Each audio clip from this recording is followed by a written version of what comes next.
الثورة الشعبية العظيمة اختلط فيها دم المسلمين بالمسيحيين. مثلا مريم مكرم نظير 16 سنة والدها معانا. والد مريم أهلا بيك. اهلا بيك يا فندم. أستاذ مكرم، ازاي مريم استشهدت في المظاهرات؟ والله هي استشهدت يا فندم، هي كانت فوق السطح. فوق السطح. اه ف وجات الرصاصة ازاي؟ اما كانت فوق السطح انا كنت تحت، كنا بنشيل في جثث جيراننا وكده والناس اللي في المنطقه. جثث؟ فين؟ انت في منطقة في منطقة ايه يا أستاذ مكرم؟ اقول لحضرتك حاجه، احنا ساكنين جنب الاسم، قريبين من الاسم. اسم ايه؟ بنتي كانت واقفه. انت في اسم ايه؟ اسم الزاوية الحمراء ولا اسم ايه؟ جنب اسم الزاويه الحمراء. بنتي كانت بتصور من فوق وواقفه هي وامها. فاول ما انا نزلت كانت اساس المظاهره دي كانت واقفه، مظاهرين واقفين سلميين، ما فيش اي حاجه. لقينا الشرطه نزلت في الصغير والكبير ضرب. هم ضربوا كام طلقه في الهواء، ما حدش مشي، راحوا شغالين ضرب فيهم. لو حضرتك حتى بعت اي حد يبص على البيوت، على البيوت اللي حوالين الاسم، على بلوك، على اي حاجه زي كده في كوبري المشاة نفسه، هتلاقي فيه طلقات نار. خدت بال حضرتك؟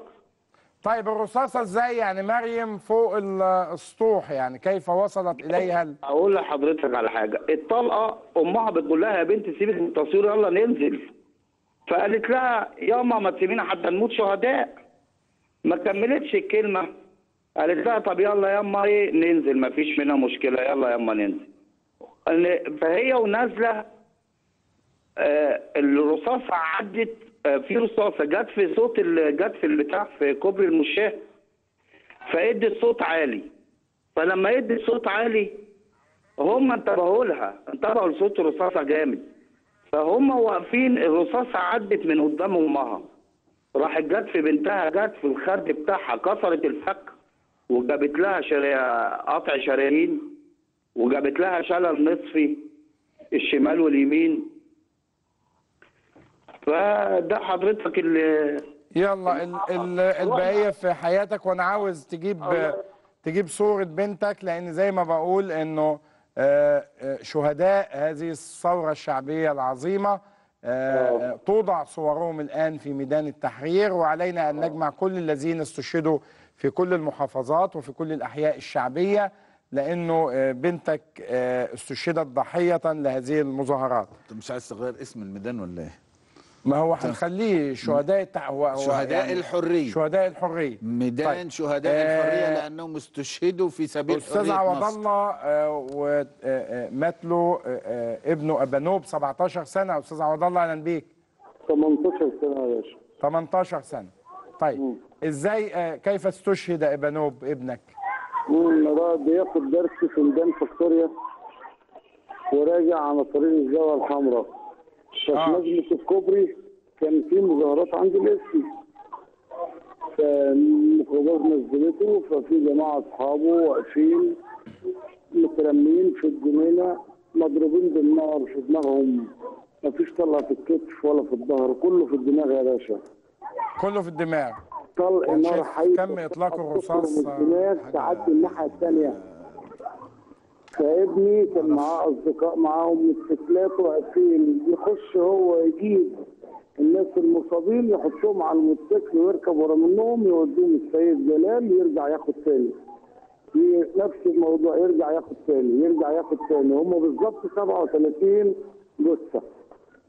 37 جثه؟ 37 جثه في اسم الزاويه الحمراء لوحده؟ من اسم الزاويه الحمراء. يعني اسم الزاويه الحمراء في 37 قتيل حيه من فوق البلوك.